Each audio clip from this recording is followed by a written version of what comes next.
Hello, Sunset Presbyterian Church. Have some great things that God is doing, so we want to bring some of those out. And Val is a great resource for knowing what those things are.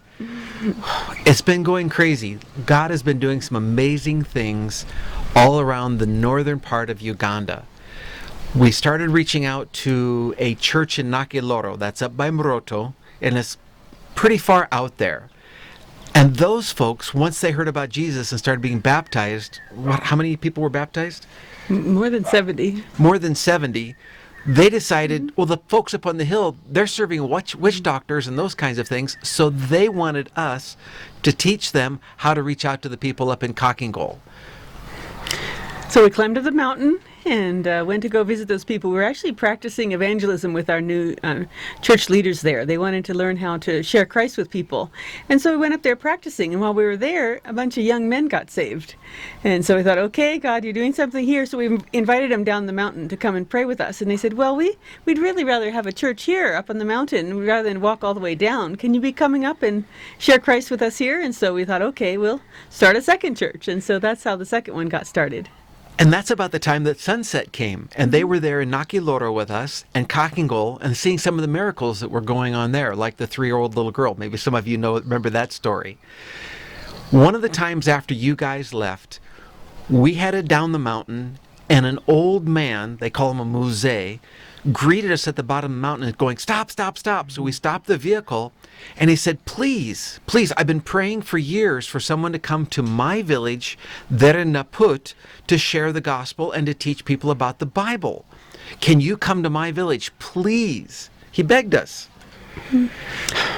Go ahead. We really didn't have a lot of time at that point. We were so busy with the other two churches and a lot of other ministries, so we delayed a little bit. But unfortunately, we got some sad news one day. I was crossing across the river there, and they said, well, be careful right here. The river is really high. Even someone just drowned in the water. And I talked to them and asked him, and they said it was the very friend that had asked us to come to the church. He had slipped in the water trying to get his wife to come across, and he slipped and went down into the river and couldn't come back out. And so he passed away. And I felt so bad that we had promised him we would go to his church and share Christ with the people there. And so I thought, well, we need to get there as soon as possible. So that day we went there out to the village. It was a Sunday. And we went to his village and we talked to the people there and told them we were so sorry that we heard that their old elder had died.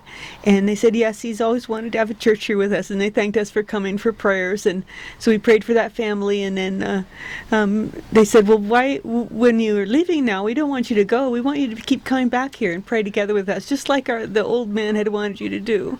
And so we made a commitment to them at that time to come and help them in Naput, the third village. And since then, we've been going back there every week.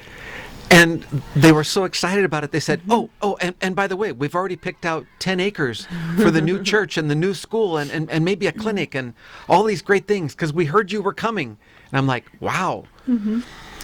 So they even showed us that land. They took us out there to show us the land and said, this is going to be your land. You can put a clinic on this side and a school here, and then you can have the church on this corner. So we're very excited that if we can get out there and continue the ministry there, we can really build up that community. They don't have any place for school right now. None of the kids are going to school, and there's no health facility there at all. It was shortly after that COVID-19 went underway. And it shut everything down. And we're like, oh no, how are we going to reach these 3 villages? Well, it was kind of interesting. Waffle was out at, you're doing the construction. Yes. And so I was in Kangola here, and I was just thinking, well, what am I going to do during this Corona time? This is going to be really challenging to go out to the villages. So I went and talked to the Corona task force in Moroto, and they said, we'd be so happy to have you join us and be part of our group here. And so I joined the district Corona task force to help them to control the COVID virus within the region. And as part of that task force, I was the only one with a good vehicle that could travel to all the different corners, and so they asked me to be going to the borders and checking the borders and helping with the security on the borders and making sure that the task force members, the medical personnel, had their supplies in time and we could transport them back and forth. And so I started to get to know all the communities that were right on the border of Kenya. Mm-hmm. So it was during that time then that I went to several gold mining areas. Naput was one of them, but the other neighboring area there was Nakabat. and that's right on the border, going from Uganda into Kenya. And I went up to that community and visited with them and prayed together with them, shared with them about the corona and how to prevent it, because people from Kenya were coming across at that time with the disease, and so we wanted them to be very careful to understand what the disease was about and how to prevent it from coming to their villages. And so we prayed with them as we were finishing, and then one of the people stood up and said, well, we see that you're people that like to pray. Why don't you keep coming back and praying together with us? And we said, well, you don't have a church or anything here? And they said, well, there's a building over there. We built a church, but we don't have any pastor.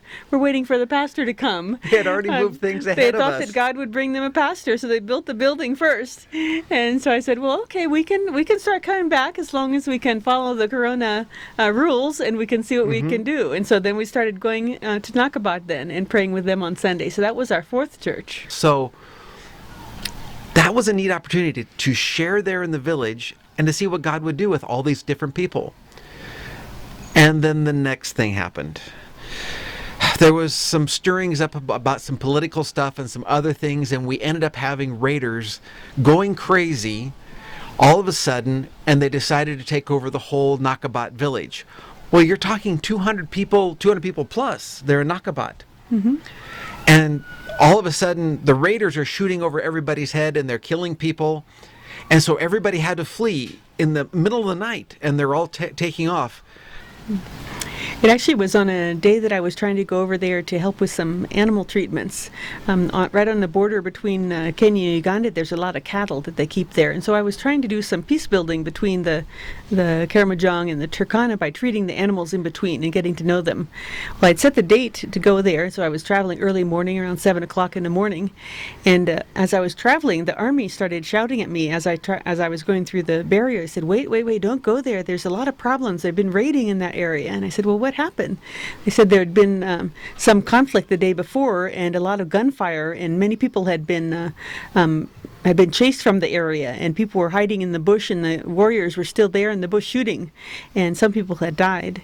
And so I said, well, is anyone helping to evacuate those people? They said, no, it's too insecure to go there. We can't go there. And I said, well, we really need to get the people out. If they're being shot at, we need to find a way to get them out. And there was one policeman who agreed to go together with me, a guy named Okello, and he agreed that he could travel with me and try to get the people out. And so he hopped in a truck, and we went down the road to try to go to the place where the people were evacuating. And as we were traveling, we met the army men over on the left-hand side. They were on the hillside, and they told us to stop, and they came and whispered to us, talked to us quietly, because they didn't want anyone in the surrounding area to hear that there were warriors on the other side of the hill. And they said, don't go any more down this road, because the warriors are there with machine guns. We said, well, how many are there? They said, almost 200. And so we said, okay, I think we can stop here. And the army said, well, it's actually too insecure for us. Maybe you can help to evacuate us out. We're only 15 guys here, and we need to get out. And I said, okay, well, you can come in the vehicle, and then we'll get you out of here before the warriors come around the corner. And just at that time, the people who were hiding in the bush, the people who were from the village, our villagers, started running out of the bush because they heard the vehicle and running up towards the vehicle. And we realized that they were trapped in the bush, and they were afraid to come out because of the warriors there. And so they came running towards the vehicle. So the army men said, okay, you load these guys in and get them out of here, then come back for us so we can all get out. And so I was loading people in the vehicle, and all of a sudden the gunfire started over the top of where we were. We were kind of in a little ravine, and the army was on one side, and the warriors came up over the other side of the other hill, and they started shooting back and forth between the army and the warriors. And so the people were running, and so we ran to try to help them. There were ladies with babies, and they're carrying all their belongings, trying to flee. They've got a mattress and jerry cans. They're trying to leave the area. And so we ran down and grabbed the people's things and carried it up while the gunfire was going off, and loaded them in and took off with them back to the nearest town, which was Nakiloro. And in that town, some of our Christians there volunteered to take care of the people while we went to go rescue more of them. And so we dropped them there where they could make some food for them, because they'd been all night long hiding in the bush there. And then we went back to try to get more people. But by the time we got there, the army said we couldn't enter again because it was too dangerous. So much gunfire. They sent the helicopter gunship in to go drop bombs on whatever was happening out there. They said you can't go back in. So we weren't able to rescue the army men. And we heard that a couple of them died anyway. They weren't able to get out. So anyway, meanwhile, then the people that we were rescuing, we could get them on the road then. and bring them back to the place where in Nakiloro where we're keeping them. And it ended up that we got almost 80 people that we could put at that place and try to take care of them and take care of their wounds. Some of them had been shot, some of them had been traumatized, some had been raped. All of them had run through the bush in the middle of the night, and so many lost their shoes. They had wounds all over their legs and their feet, and some people were missing. We couldn't even find some of them. Some little children, a nursing baby was missing, a blind grandmother was missing, another old man who was crippled couldn't be found. And so we were praying for those people. And amazingly, Sunset came and helped us during that time to be able to have food for those people and to be able to bring them out and help them with their medical bills. Several people that got shot, we helped them to be able to get the bullets out and be able to be treated. And so that was an amazing time to see God's hand at work. That was about the time that we had a lot of you praying for a little old lady who was blind, who was left behind. Mm-hmm. Yeah, her son came up to me. This was the third day after we had rescued everybody. The son came up to me and said, "I can't find my grandmother. She's blind." And as we were leaving, we were trying to run out of the area. We told her to stay underneath a certain tree, and now nobody's been able to go back and get her. So she's still hiding there somewhere, and we don't know where she is. And so they were afraid to go back because there were still warriors. It was about a week when the warriors were still in the bush, and they were stealing people's things out of their house. The whole village evacuated, all 200 people. And so the warriors were coming all day long and stealing everything, and not allowing people to come back and get their belongings. And so they couldn't go back and get their grandmother. And so they wanted to go in the middle of the night, but he needed a little bit of money to help him to go together with his friends so they could take a little food with them, so they could take some bandages. They knew the grandmother had been hurt. And so we helped them to go out and get the grandmother and rescue her. And then she came back 2 days later, actually. They didn't get her right away, but they got her in one of the nighttime journeys. So he had to sneak past the military and the police to get in there. Exactly, because the military, anyone they see in the bush, they think is a warrior, and so they would shoot at him. So. And then he had to sneak past the raiders and bring the grandmother back. Yeah. So thank you for that prayer, because it brought her back. That was a big deal. And we have lots of stories like that of people being lost in the bush. Thank you for the prayers and the finances that help with the food. They were desperate for clothes. They didn't have food. They don't have any cover, any shelter. But what was great is the people there in Nakiloro, the new church there, stepped up and did what they could to try to help those folks to have some place to stay. That was so sweet. It shows the heart. So we kept those people for about a month in Nakiloro at the Christians' homes there, and they cooked for them. We provided food for them. We provided clothes. We provided medical care. And then at the end of that month, they were able to get back to the community again. We've been praying, and God broke through to the army and the police and gave us 120 military guys to go out and clear the area. So they went out there and chased all the warriors away, and we were able to then go back to the villages. And so then now the funding that we had remaining, then now we're buying tarpaulins to cover the roofs of people's houses. During the raids, all the roofs were removed from every house. So every house is susceptible to rain and sunshine. There's they no took all cover the corrugated metal coverings on all the roofs. That people had anything coverings. of value. And so so now they're all settled back again. We've given, I think, 92 tarps so far, and I think we have 35 more going this next week. 35 more going. And so we'll get everybody covered and safe from the rain soon. We're excited for the new church that's coming up also in Nakabat. There's so many people there now that are coming to church. After all this challenges and all this suffering, people are really turning to God. And this last week we had a time of repentance and a time of prayer together, and about 30 of them came forward and accepted Christ in the new Nakabat village. In part because of what Sunset had done. The gospel's going out because of you. Thank you so much. You're a blessing. God bless you guys. Thanks. Well done. Okay, I think we can.